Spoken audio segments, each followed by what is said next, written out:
और कुछ सोचता नहीं सिवाय बसपा की कार्रवाई। अब जिस दिन से मैंने बसपा को छोड़ा है तो मैं भूल चुका हूँ कि बसपा क्या है। अब मैं पूरा फोकस जो है समाजवादी पार्टी और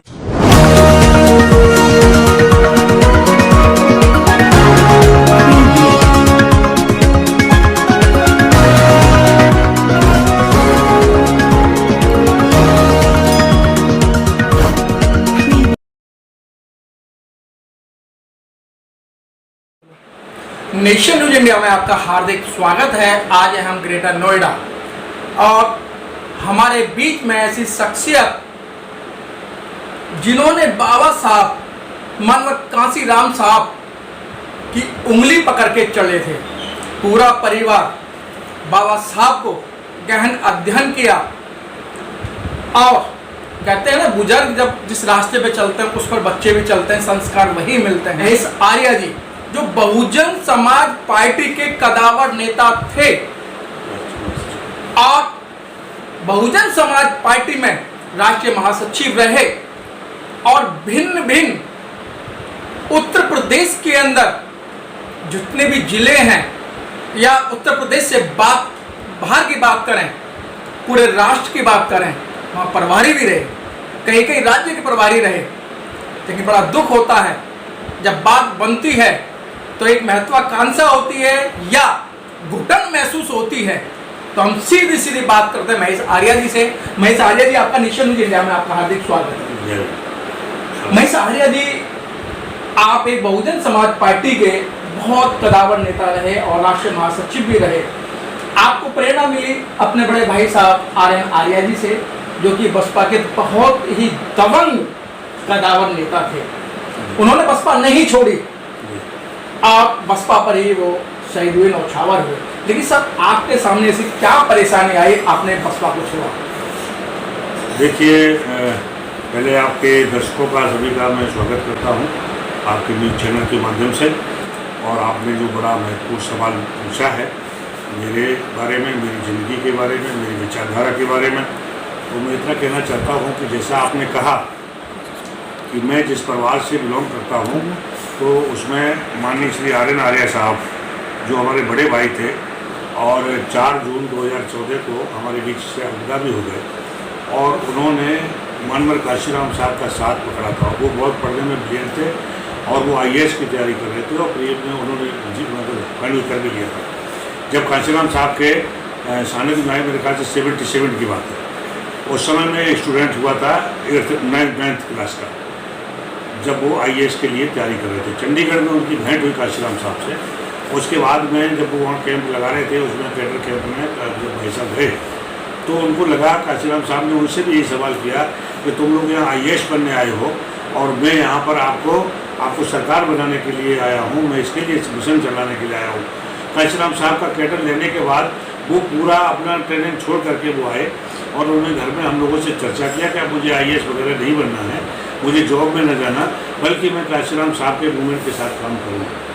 और वो काम करते रहे। मेरा सहमत ये था कि मैं हर व्यवस्था को, मेरे साथ मैं छोटा था, सारी व्यवस्था करता था। कांशीराम साहब जब आते थे घर पे, सारा मैनेजमेंट मेरे ऊपर था और पूरी तरह से तो मेरे अंदर जो संस्कार थे वो पूरी तरीके से बाबा साहब डॉक्टर अम्बेडकर, मानवर कांशीराम साहब के, हमारे बड़े भाई मानवर RN आर्या साहब के माध्यम से वो मैंने किया। सारा मैंने ट्रेनिंग लिया। अगर कहा जाए तो मैं BSP के मूवमेंट का PhD अगर कहा जाए तो मैं PhD होल्डर कहा जा सकता हूँ, क्योंकि मैंने कांशीराम साहब के कई कैडर लिए, मैंने उनके साथ दरी बिछाई, सारा मैनेजमेंट मैं करता था और मूवमेंट करता था। और सन 86 में जब मैं BA करने के बाद और मैं लॉ के लिए एडमिशन लिया तो कांशीराम साहब ने एक आंदोलन चलाया बरेली में, जेल भरो आंदोलन जी। और उसमें ये था, कांग्रेस की सरकार, निरंकुश सरकार हुआ करती थी प्रदेश में और देश में, तो उस समय उन्होंने दलितों की, गरीबों की बस्तियों में शराब की भट्टियाँ खुलवा दी और उसको लेकर के लोग परेशान हुए। जब वहाँ की महिलाओं ने परेशान होकर के शासन प्रशासन के खिलाफ आवाज़ उठाई तो बरेली के प्रशासन ने उनको जेल में ठूस दिया, लाठीचार्ज किया। तो जब हम लोगों को पता चला और मानवर कांशीराम साहब को पता चला तो कांशीराम साहब ने 24 घंटे का अल्टीमेटम दे करके इन महिलाओं को छोड़ा जाए और नहीं तो हमारा पार्टी आंदोलन करेगी। उस समय हमारी पार्टी 2 साल की पार्टी थी, यानी कि बहुजन समाज पार्टी 2 साल की पार्टी थी। तो मैंने साहब ने जब वो मूवमेंट शुरू कर दिया और वहाँ जेल भरो आंदोलन किया गया, तो मैं उस समय लॉ की क्लास छोड़ते हुए मैं लॉ करने के लिए जा रहा था। एडमिशन ले लिया था मैंने और मैं उधर लॉ के लिए जा रहा था, तभी वहाँ पर बरेली के लिए कूच करना पड़ा और मैंने वहाँ पर 48 दिन तक बरेली की जेल में मैं रहा।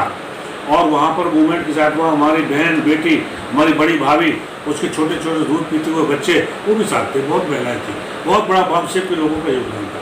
बड़ी मूवमेंट बड़ी मेहनत से खड़ा हुआ था। और काशीराम साहब ने ये ऐलान किया था कि जो संघ है, जिस RSS ने पूरे देश पर वैचारिक रूप से कब्जा करके रखा है, नागपुर से रिमोट चलता है और सरकारें उसी के अकॉर्डिंग काम करती है। काशीराम साहब और उनका ही कैडर था बामसेब का, जिन्होंने उसकी चूल्हे हिला दी थी और ये कह दिया था। और उनके कैंपस में भी ये बात उठने लगी थी कि अगर डिसिप्लिन है तो काशीराम साहब की बामसेब में है, अगर किसी को सीखना तो बामसेब में। और बामसेब के माध्यम से काशीराम साहब ने बाबा साहब डॉक्टर अम्बेडकर का मूवमेंट इस तरह से ऊंचाइयों तक पहुंचाया तो उत्तर प्रदेश में 4 बार सरकार बनी, अम्बेडकर का शासन हुआ, सारा कुछ ठीक हुआ। अब बात आती है कि क्यों हमने बसपा छोड़ी, क्यों हमारे जो बड़े भाई और हमारे गुरु तुल्य, हमारे पिता तुल्य RN आर्य ने मरते दम तक पार्टी नहीं छोड़ी, यही आपका सवाल था जी। और वो जो है, लेकिन साथियों मैं बताना चाहता हूँ कि RN आर्य साहब अल्पायु में जिस तरह से काशीराम साहब को चले जाने के साथ, दुनिया के चले जाने के बाद, मैं नहीं जानना चाहता कि उनकी डेथ के बारे में कि तमाम लोग उन पर भी उंगली उठाई गई, लेकिन उनके चले जाने के बाद जो काशीराम साहब के जो चाहने वाले लोग थे, उनकी विचारधारा के लोग थे, किस तरीके से त्रासदी झेलनी पड़ी उनको कि वो जानते हैं या मैं जानता हूँ। तो मेरे बड़े भाई RN आर्य साहब ने पार्टी तो नहीं छोड़ी, पार्टी के लिए जीते रहे, पार्टी के लिए मरते रहे, और जिस तरह से उन्होंने पार्टी के अंदर रहते हुए त्रासदी झेली तो उनको दुनिया छोड़नी पड़ी। बेहतर होता कि वो पार्टी छोड़ देते और वो आज हमारे बीच में होते, लेकिन ऐसा नहीं हुआ। ऐसा इसलिए नहीं हुआ क्योंकि बगल में ही आपके राम मनोहर लोहिया में आंध्र प्रदेश के वो प्रभारी थे, राष्ट्रीय महासचिव थे, और वहाँ पर रहते हुए उनको बीमारी हुई और किडनी की प्रॉब्लम हुई और वो जाकर के वहाँ से आकर के यहाँ राम मनोहर लोहिया में एडमिट हुए।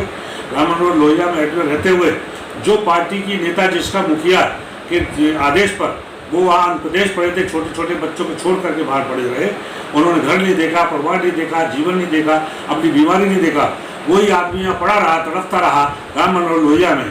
और सारे कैडर के लोग, सारे BSP के लोग, ये बात को सब कोई गवाह हैं कि वो सारे लोग कहते थे, लेकिन वो नेता इतनी ऐसा हो जाएगा, उसका दिल नहीं पसीजेगा, उसके अंदर जो करुणा की मात्रा वो है वो भी नहीं है। वो नेता के लिए दर्शन कर ले, एक बार अपने नेता के दर्शन कर ले तो शायद वो हो जाए। लेकिन मैं उस समय पश्चिम बंगाल का प्रभारी था, मैं आया, मैंने कई बार उनको फ़ोन करके कहा माननीय बहन कुमारी मायावती जी को कि आज आपके भक्त की, RN आर्य साहब की, पार्टी के वरिष्ठ लीडर की, वो भी राष्ट्रीय महासचिव रहे, और आज उनकी हालत बहुत ज़्यादा चिंताजनक है, ICU में जा रहे हैं और जाने से पहले आपका ही नाम ले रहे हैं। एक बार अगर आपको दर्शन हो जाए, हो सकता है उनको अंतिम समय में तो शांति मिले। लेकिन हमारी नेता ने, उस तत्कालीन नेता ने एक नहीं सुनी, बोले अब आऊँगी, कल आऊँगी, सुबह आऊँगी, लेकिन 4 बजे 4 जून 2014 को 4 बजे वो दुनिया छोड़ गए, चले गए। उनके लिए 2 मिनट का मौन धारण करके उनको सम्मान तक नहीं दिया गया। पूरा देश जानता है कि पूरे कांशीराम साहब के राइट हैंड रहने वाले RN आर्य, जिन्होंने मिशन मूवमेंट पूरे देश में खड़ा किया, उनके चले जाने के बाद पार्टी के लिए जिए, पार्टी के लिए मरे, और उनके चले जाने मरने के बाद उनकी नेता ने, हमारे पार्टी के संगठन ने उनके 2 मिनट का जो कंडोलेंस होता है वो तक नहीं किया। उनकी मैयत में शामिल नहीं हुई। पूरे मथुरा जिले में सतयुग जात का आदमी हजारों की संख्या में जाम लगा रहा। सारे लोग डिमांड कर रहे थे कि मायावती जी RN आर्य साहब के घर पे आती थी, उनकी बदौलत से वो नेता बनी, उनको बड़ा भाई मानती थी, लेकिन बहन जी उनको देखने तक नहीं आई। शायद आज उनकी मैयत में ज़रूर शामिल होगी श्रद्धा सुमन अर्पित करने के लिए, अंतिम दर्शन करने के लिए, तो लेकिन वो तब वहाँ पर भी नहीं आई। तमाम चीज़ें हैं ऐसी सर। लेकिन सर, इन सब लोगों ने तो कसम खाई थी कि मैं किसी की मैयत में नहीं जाऊँगा, मैं किसी हॉस्पिटल में नहीं जाऊँगा, और मैं किसी के ब्याह शादी में नहीं जाऊँगा, किसी के जन्मदिन में नहीं जाऊँगा। तो सर ये तो कहीं कहीं तो वो अपने ऊपर ही तो लागू होता है ना सर। मैंने देखिए, ऐसा है कि ये समाज अगर ऐसे कसम खाई थी काशीराम साहब ने, क्योंकि उन्होंने परिवार अपने छोड़ा था, और तो बाकी हम लोग तो ग्रस्त लोग हैं। अगर हमने तो किस तरीके से मैयत में, उस समय जब हम पार्टी को खड़ा कर रहे थे, DS4 बामसेब का जमाना था, तो यदि हमारे समाज के किसी भी व्यक्ति को बीमारी भी हो गई, हमको पता है उस समय टेलीफोन मोबाइल का जमाना नहीं था, हमको पता चलता था, हम उसके दरवाजे पूछते थे कोई परेशानी तो नहीं है, कोई दुख तो नहीं है। अगर कोई एट्रोसिटीज हुई हम लोग जाकर के वहाँ कूदते उठ के जाकर के खड़े होते थे, चट्टान की तरह उनकी मदद करते थे, और जब वो खत्म होते तो उनके प्रति संवेदनाएं, जैसा तथागत बुद्ध ने भी कहा था, करुणा प्रज्ञाशील अगर जिसके दिल में नहीं है तो वो प्रज्ञाशील हो ही नहीं सकता, बुद्ध बन ही नहीं सकता। तो जो तो तथागत बुद्ध को हम मानने वाले हैं, बाबा साहब डॉक्टर अम्बेडकर ने बुद्ध को माना, तो जब उसमें ये सब चीज़ें हैं कि जब कोई प्राणी चला जाता है उसके प्रति हमें दो शब्द रखने भी पड़ते हैं, उनके प्रति श्रद्धा करनी पड़ती है, करुणा रखनी पड़ती है, मैत्री रखनी पड़ती है, ये सारी चीज़ होती हैं। तो हम लोग समाज के लोग हैं, समाज तभी जुड़ता है। अगर समाज में हम निरंकुशवादी हो जाएंगे तो हमारे साथ कोई समाज नहीं जुड़ पाएगा। उनके सुख दुख में हम लोग उनके शरीक होते थे, इसीलिए लोग धीरे धीरे कहते हैं ना कि अकेला चला था जनाबे मंजिल, और लोग जुड़ते गए, काफिला बनता गया। ये तभी काफिला बनता है। आज आप देख रहे हैं काफिला बिखर रहा है, जब हम किसी के दुख में नहीं शामिल हो सकते, जब हम किसी परेशानी को नहीं झेल सकते, अगर किसी घर में मौत हो जाए दो शब्द नहीं दे सकते, अगर वो पूरा पार्टी कार्यकर्ता पूरा समर्पित होकर के पूरा जीवन चला गया उसके लिए दो शब्द नहीं बोल सकते। शिष्टाचार के नाते हर पार्टी में, पार्टी कोई भी हो, चाहे बीएसपी हो, चाहे देश की कोई भी पार्टी हो, पार्टी डेमोक्रेटिक सिस्टम से चलती है। इलेक्शन कमीशन उसी आधार पर मान्यता देती है, इन सबका पालन किया जाना चाहिए। वो चीज़ बहुजन समाज पार्टी में नहीं हो रहा है जो होना चाहिए लोकतांत्रिक पार्टी के कारण, तो वो नहीं हो पा रहा था। लेकिन हम लोग तो कार्यकर्ताओं को जोड़ते थे, समाज को जोड़ते थे, तो जाते थे। इसके लिए कोई क्या मायावती जी ही इस बहुजन समाज पार्टी की सर्वेसर्वा हैं? क्या आप लोगों ने कभी खुलकर ये विरोध किया है कि बहन जी अभी ये काम गलत कर रही हैं? क्योंकि मायावती को तो एक मोहरा बनाया गया था सर, क्योंकि उन पर एक विश्वास किया गया, तो आप लोगों ने ऐसा अपने आप को क्यों नहीं प्रस्तुत किया कि हम भी इस लायक हैं? क्योंकि जब चुनाव होता है तो सभी लोगों की रजामंदी होती है, नहीं जब चुनाव के अंदर आप लोग नहीं बोलते हैं। बहुत अच्छा मनोज जी ने आपने ये सवाल किया है, और ये मिशन मूवमेंट को बचाने के लिए बहुत बड़ा प्रश्न है। और ये प्रश्न अगर खास पहले होता, जैसे तो हमेशा सार्वभौमिक प्रश्न आपने पूछा है, तो ये बहुत पहले होना चाहिए। लेकिन कांशीराम साहब के चले जाने के बाद जो पार्टी के अंदर त्रासदी हुई है, और उस त्रासदी का जो खामियाजा है धीरे धीरे बहुजन समाज झेल रहा है। जैसे आपने कहा कि ये सर्वेसर्वा बहन जी, कांशीराम साहब ने जब उनको अपना उत्तराधिकारी बनाया, लोगों ने तभी सवाल उठाए थे। लेकिन चूंकि बहन जी के साथ मैं बहुत क्लोज रहा हूँ, बहन जी का बहुत बड़ा सेक्रीफाइस भी था, और उन्होंने अगर अपना उत्तराधिकारी बनाया कांशीराम साहब ने तो कोई गलत नहीं था। लेकिन उन्होंने विश्वास किया कि ये महिला को, जिसको मैं पूरी बागडोर सौंप रहा हूँ, समाज को आगे बढ़ाने की जिम्मेदारी सौंप रहा हूँ, और बाबा साहब डॉक्टर अम्बेडकर, फूले और सप्तरियार और छत्रपति साहू जी का मिशन सौंप रहा हूँ, तो शायद ये महिला निश्चित रूप से मिशन को मंजिल मकसूद पहुँचाएगी। लेकिन जैसे आपने कहा, पार्टी कोलैप्स होती गई, पार्टी को नुकसान होता गया, पार्टी का कोई लीडर नहीं बोला, वो सारा सिस्टम धीरे धीरे आदरणीय बहन कुमारी मायावती जी ने उसको बदला, और उस पार्टी में डेमोक्रेटिक सिस्टम को ख़त्म किया। कांशीराम साहब के जाने के बाद तकरीबन 7 बार संविधान का संशोधन किया गया। उस पार्टी के संविधान को और कांशीराम साहब के बनाए हुए संविधान में अगर कंपेयर करेंगे तो आपको ज़मीन आसमान का अंतर नजर आएगा। कांशीराम साहब ने पूरी तरह से मूर्ता उसका, अगर उसको कॉपी देखेंगे इलेक्शन कमीशन से मिल भी सकती है आपको, डेमोक्रेटिक सिस्टम था उसमें, और बाबा साहब के संविधान के अनुकूल था। और वो सिस्टम अब बहुजन समाज पार्टी में नहीं रह गया। जिसने भी अगर कोई सच बात बोलने की कोशिश की वो पार्टी में नहीं रह सकता था।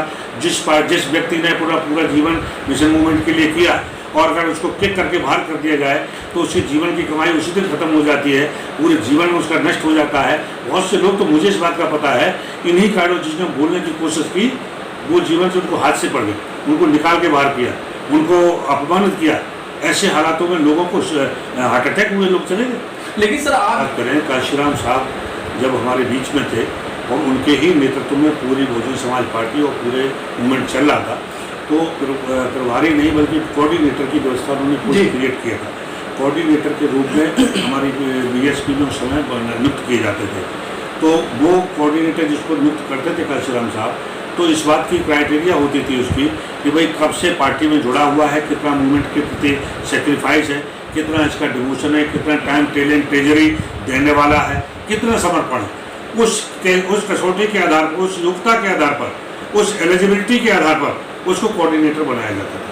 कांशीराम साहब के चले जाने के बाद जब एक छत्र पूरा बागडोर आदरणीय बहन जी के हाथ में आई तो उनके मायने बदल गए। उनके जो क्राइटेरिया थी सिलेक्शन करने की कोऑर्डिनेटर की, वो मायने बदले गए और उसमें दूसरे मायने आए कि कौन कितना कलेक्शन करेगा, कौन कितना आगे वो करेगा, कौन कितनी चापलूसी करेगा, चाहे वो आज ही आया हो और वो दूसरा कोई भी बड़ा से बड़ा प्रभारी बन सकता है। जिस तरह से गांधीवाद की बात करते हैं या मनुष्य की बात करते हैं या कांग्रेस में कभी ऐसा हुआ करता था कि कांग्रेस पार्टी ने बाबा साहब डॉक्टर अम्बेडकर के इतने बड़े टैलेंटेड विश्व स्तर के ज्ञानी के सामने एक कजलोरकर नाम के व्यक्ति, मतलब कोई मतलब नहीं था, मतलब एक वो और एक उठने से उसके बराबर में लाके खड़ा किया और उसको जिताने को, वो पूरी गांधीवादी विचारधारा थी। और बीएसपी उन सभी पार्टियों की विचारधारा से हटके कांशीराम ने बनाई थी।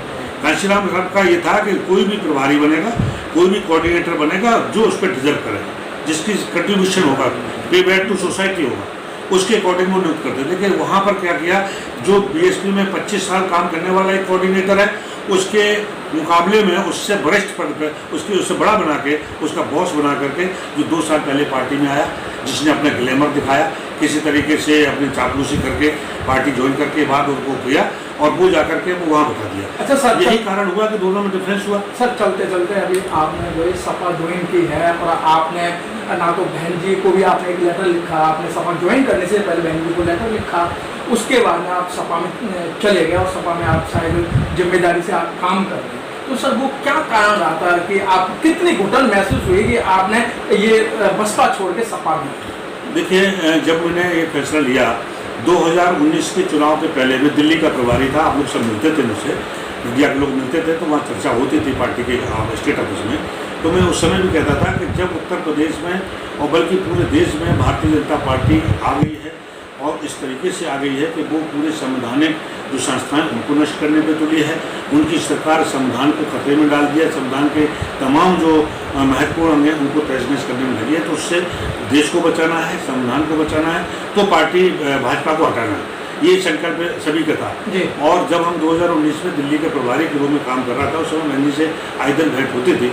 तो जब अलायंस वाली बात आई कि भाजपा को अकेले तो नहीं कोई हटा सकती पार्टी, उसके लिए बेहतर हो कि हम बहुजन लोग इकट्ठे होकर के मुकाबला कर, वो इकट्ठे अपने गठबंधन बनाएं और तब मुकाबला करें।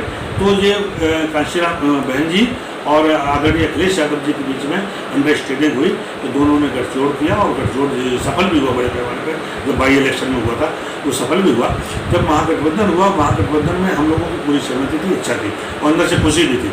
और गठबंधन के बाद बीएसपी की उस समय 0 सीट थी पार्लियामेंट में, और महागठबंधन प्राप्त करने के बाद 10 सीट पाए और समाजवादी पार्टी में लॉस हुआ। उसकी जो अपने परिवार की सीट थी, खासकर जो वीआईपी सीट, वो भी हार गई। बावजूद इसके अखिलेश यादव जी जो समाजवादी पार्टी के राष्ट्रीय अध्यक्ष, उन्होंने एक शब्द नहीं कहा, उन्होंने सब झेला और उसके बाद भी पूरा मान सम्मान रखा। यहाँ तक कहा कि अगर मायावती जी के प्रति कोई अपमान करेगा तो मेरा अपमान होगा, उनका सम्मान मेरा सम्मान होगा। ये जब उन्होंने कहा तो वो हम लोगों को दिलों को छू जाने वाला था, पूरे बहुजन समाज के दिल को छू जाने वाला था। लास्ट तक जब बहन जी ने पूरा ठीक रहा, उनके ऊपर तोड़ दिया और महागठबंधन को ख़त्म कर दिया, तो निश्चित रूप से हमको लगने लगा कि अब मिशन खतरे में है और निश्चित रूप से भारतीय जनता पार्टी को हराना मुश्किल नहीं, नामुमकिन है। तो क्यों ना वो बहुजन समाजवादी पार्टी के जो राष्ट्रीय अध्यक्ष हैं, जो बहुजन समाज से ताल्लुक़ रखते हैं और वो इस मूवमेंट को आगे बढ़ाएंगे, भारतीय जनता पार्टी को हराने के लिए तैयार हैं, ताल ठोक रहे हैं और महापुरुषों का सम्मान कर रहे हैं, तो क्यों ना उनके साथ किया जाए। तो मैंने इसीलिए बहन जी को जो 3 पत्र जो पेज का हमने लिखा था, हम चोरी छुपे बहुजन को नहीं छोड़े थे, बीएसपी को नहीं छोड़ा था, मैंने अपनी नाराज़गी जताई थी। और ये देखिए मैंने 3 पेज का जो है लेटर बहन जी को दिया था और पूरा विस्तार से क्या कारण थे, मैंने सारा भी कॉपी इसको आपको भी दूंगा और मैं चाहूँगा कि ये पूरा आप प्रेषित करें, पूरे देश की जनता को पता चले, बहुजन समाज को पता चले कि कांशीराम साहब ने कैसे कैसे कार्यकर्ता तैयार किया है, बड़ी मुश्किल से तैयार होता है, कैसे वो पार्टी छोड़ के जा रहे हैं, कैसे बहन जी का साथ छोड़ रहे हैं और कैसे उनको निकाल के बाहर किया जा रहा है। वो अपना जो सारी चीज़ इसमें लिखा है, लास्ट में पूरा सार आपके सवाल का इसमें आ जाएगा। मैंने इसमें एक शेर भी लिखा था, मैं चिराग तेरे आशियाने का था, एक दिन बुझ जाऊंगा, शिकायत तुझे मेरे उजाले से थी, अंधेरे में बहुत याद आऊँगा। ये बहन जी को जैसे जैसे समय आता जाएगा 22 के अभी आना शुरू हो गया होगा, अभी 22 की शुरुआत हो रही है। बहन जी को हमारे जैसे लोग याद आते रहेंगे, सपनों में याद आएंगे, दिन में भी याद आएंगे, और जैसे 2022 खत्म हो जाएगा, जब वो अकेली खड़ी रह जाएंगी, तब महेश आर्य जैसे मिशनरी लोग उनको पल पल याद आएंगे, पल पल याद आएंगे। यही इस शेर का मायना था, मैंने लिखा है। मैं आपके माध्यम से कहना चाहता हूँ कि मैं कोई लोभ लालच बस कोई पद प्रतिष्ठा मंत्री विधायक का टिकट लेने समाजवादी पार्टी में नहीं आया हूँ, बल्कि जो बहुजन समाज महापुरुषों का मूवमेंट बहुजन समाज पार्टी में रहते हुए मैं चला रहा था, उसकी इजाज़त ली मैं आदरणीय अखिलेश यादव जी से, और जब उन्होंने इजाज़त दी है, उसी मूवमेंट को हम समाजवादी पार्टी के रूप में मैं शुक्रिया अदा करता हूँ, थैंक्स करता हूँ हमारी पार्टी के संरक्षक नेताजी मुलायम सिंह यादव जी को, कि जिन्होंने ये पार्टी को खड़ा किया है। बहुजन समाज दलितों के लिए, पिछड़ों के लिए, आदिवासियों के लिए एक घर बना के रखा हुआ था। आज जब बहुजन समाज पार्टी, जब हमारा घर हमारे हाथ से चला गया, हम लोग उससे बेदखल हो रहे हैं, तो दूसरे घर में प्रवेश कर रहे हैं जहां हमारे समाज के लोगों को मान सम्मान दिया जा रहा है। अभी पंचायत राज के चुनाव में काफ़ी हमारे समाज के जाटवों को, चमारों को, दोहरे समाज को, अहरबारों को हमारी पार्टी ने जो टिकट दिया है और फ्री ऑफ कॉस्ट टिकट दिया है, और वो काफ़ी संख्या में जीत के आए हैं, और बड़ी संख्या में दलित समाज का वोट। सर आर्य साहब, मैं आपको यहाँ रोकूंगा। आर्य साहब, ये तो बात मैं मानूंगा कि एक बाबा साहब और लोहिया एक समतुल्य नेता रहे होंगे जी, लेकिन उनकी विचारधारा कभी शायद नहीं मिली होगी, क्योंकि जो लोहिया जी की विचारधारा थी वो और थी, और बाबा साहब डॉक्टर भीमराव अम्बेडकर की और कांचीराम साहब की विचारधारा अलग अलग थी। क्योंकि देखने में आया जब बसपा की सरकार गई तो अखिलेश यादव जी ने और अखिलेश यादव के ही मंत्रियों ने वो जो विधानसभा में एक लेटर फाड़ा भी था, और जो पार्क बनाया है बाबा साहब के नाम से और महापुरुषों के नाम से, उनको बहुत बड़ी चिढ़ थी। क्या लगता है कि आप जैसे लोग बाबा साहब की विचारधारा, ज्योतिराव फुले की विचारधारा या साहू जी महाराज जी की विचारधारा फैला पाएंगे? क्योंकि अखिलेश जी को अभी तक यही नहीं मालूम था कि हम भी शूद्र हैं। जब वो सीट से हटे, जब उन्हें पता लगा कि मैं एक शूद्र हूँ। देखिए, बहुत बढ़िया बात आपने कही है। देखिए, समाजवादी पार्टी जो खड़ी किया है, तो डॉक्टर राम मनोहर लोहिया और बाबा साहब डॉक्टर अम्बेडकर के विचारों की जो हम बात करें तो काफ़ी दोनों में एक रूपता थी। समता, समानता, बंधु, यही मूवमेंट का हम बीएसपी का वो था, कांशीराम साहब का यही ध्येय था, यही राम मनोहर लोहिया जी का था। रास्ते अलग थे, मंजिल एक थी। वो भी चाहते पूरे देश में समता हो, समानता हो, जातवाद खत्म हो, सबको न्याय मिले, सबको अधिकार मिले, सबको सब शिक्षा मिले, कहीं कोई असमानता न रहे। हमारे राष्ट्रीय जो हमारे संरक्षक हैं नेताजी मुलायम सिंह यादव जी, उनकी आप बायोग्राफी आप पढ़ेंगे, सुनेंगे, देखेंगे तो उनका पूरा जीवन न्याय के लिए, संघर्ष के लिए नजर आता है। हमने तो चूंकि इतना लंबा समय, हमको तो बहुत समय, मैं आज घर पे महसूस करता हूँ कि मुझे पहले। सर आप बुरा मानेंगे सर कि मैं फिर वही बात आती है कि मुलायम सिंह जी अपने परिवार को एक नहीं रख पाए। आप देख रहे हैं कितने बड़ा विवाद चल रहा है, और आप कह रहे हैं कि वो एक समता बंधुता की बात करेंगे। नहीं, देखिए ऐसा है, परिवार की जहाँ बात करें कि आज का दौर में बहुत परिवर्तन आया है, समाज में बहुत मूल्यों में परिवर्तन आया है, हर स्तर पर गिरावट आई है, रिश्तों में गिरावट आई है। तो यदि कहीं अगर कोई भी परिवार का एक सदस्य गलती करता है तो उसके लिए जिम्मेदार मुखिया को नहीं बनाया जा सकता, पूरे उसको नहीं। पूरे देश इस बात का गवाह है कि अगर परिवार की बात करें तो जितना यूनाइटेड परिवार नेताजी ने अपने कंट्रोल में रखा, इतना देश में किसी राजनीतिक परिवार संगठित नहीं रहा होगा। हालात अभी जो भी बने हों, जो विषय है, तो राष्ट्रीय अध्यक्ष जी और वो उस लेवल पर उसको सुलझाएंगे। कहते हैं कि लाठी मारने से कभी पानी दूर नहीं होता, तो मैं ये महसूस करता हूँ कि समय आने पर सब लोग एक होंगे, सारे परिवार ही नहीं, पूरा समाजवादी लोग एक साथ होंगे, और 2022 में समाजवादी पार्टी की साइकिल विधानसभा में जाएगी। और अच्छा सर, ये अगर आपको फिर कभी मौका मिलता है बसपा में आने के लिए, या आपकी कोई विचारधारा चेंज होती है, क्या आप दोबारा बसपा में आने की कोशिश करेंगे? देखिए, मैं कर्मयोगी व्यक्ति हूँ और कर्म में विश्वास करता हूँ। मैंने बहुजन समाज पार्टी को बनाया था, बनाने में मेरा योगदान था, उसके लिए लाठी, डंडे और जेल सब कुछ मैंने किया था। लेकिन एक लम्बे अगर मुझे ये चीज़ अदला बदली वाला मेरा करेक्टर रहा होता तो बहुत समय ऐसा है, समाजवादी पार्टी की सरकार बनी जब मैं बीएसपी में था तो तब आ सकता था, भारतीय जनता पार्टी की सरकार रही मैं तब जा सकता था, और चूँकि हम लोग बहुत एक्टिव लोग थे, पब्लिक में पकड़ थी, हम कभी विधायक सांसद बन सकते थे। लेकिन चूँकि मैंने बड़ा फैसला जो लिया है, सोच समझ के लिया है, अब मैं ना उम्मीद होकर के, अगर मुझे 1% भी ये उम्मीद रही होती कि आदरणीय बहन कुमारी मायावती जी ये बिखरते हुए मोतियों को फिर से जोड़ लेंगी और मिशन को मूवमेंट को फिर से खड़ा कर लेंगी और बहुजन समाज को पूरा स्थापित करने के लिए सब कुछ लगाएंगे, गाँव को करेंगे। वो मुझे जब निराशा लगी ऐसा करना अब मुझे लगता है वो नहीं करेंगी, इसलिए जब मैंने कदम ले लिया सोच समझ के लिया है और मैं समाजवादी पार्टी के साथ हमेशा आजीवन रहूँगा और उसके बाद मेरे संतानें भी समाजवादी पार्टी के साथ और आदरणीय नेता अखिलेश यादव जी को सपोर्ट करेंगे, उनके साथ रहेंगे। बिल्कुल धोखा गद्दारी वाले हमारे ब्लड में नहीं है, हम उनके साथ थे, उनके साथ अब खड़े हो गए तो आजीवन उनके साथ रहेंगे और हमारे संतानें भी राष्ट्रीय अध्यक्ष अखिलेश यादव जी के हाथ मजबूत करने के लिए हमेशा प्रयास करेंगे। यही मैं अपनी कौम को संदेश देना चाहता हूँ कि हमारी कौम पर वो कोई गद्दारी का लांछन न ल सके, जिसके साथ रहे हैं ईमानदारी के साथ रहे। बहुत लंबे समय तक कांग्रेस पार्टी के साथ हमारा समाज रहा, बहुत लंबे अरसे तक बीएसपी के साथ रहा, अब समाजवादी पार्टी की तरफ जो हमारा समाज जा रहा, दलित जाटव है, दोहरे है, चमार है, अहिरवार है, ये सारा समाज अब समाजवादी पार्टी की तरफ जा रहा है, वह पूरी स्थायित्व के रूप में जा रहा है। अखिलेश यादव जी को 2022 में उत्तर प्रदेश का मुख्यमंत्री बहुमत के साथ बना के, और हम तो आशा ये रख रहे हैं 2024 में प्रधानमंत्री के लिए जो केंद्र में सरकार बनाने के लिए समाजवादी पार्टी तैयार होगी। सभी समाज के लोगों का वोट बड़े पैमाने पर उनको मिलने जा रहा है। हर तट पर झाग नहीं होते, हर सपना साकार नहीं होता। किसी शायर हर तट पर झाग नहीं होते, हर सपना साकार नहीं होता है। जग में धूल उड़ाने वालों हर तट पर झाग नहीं होता, ये सिद्ध होता है। और जग में धूल उड़ाने वालों press the bell icon on the YouTube and never miss another update.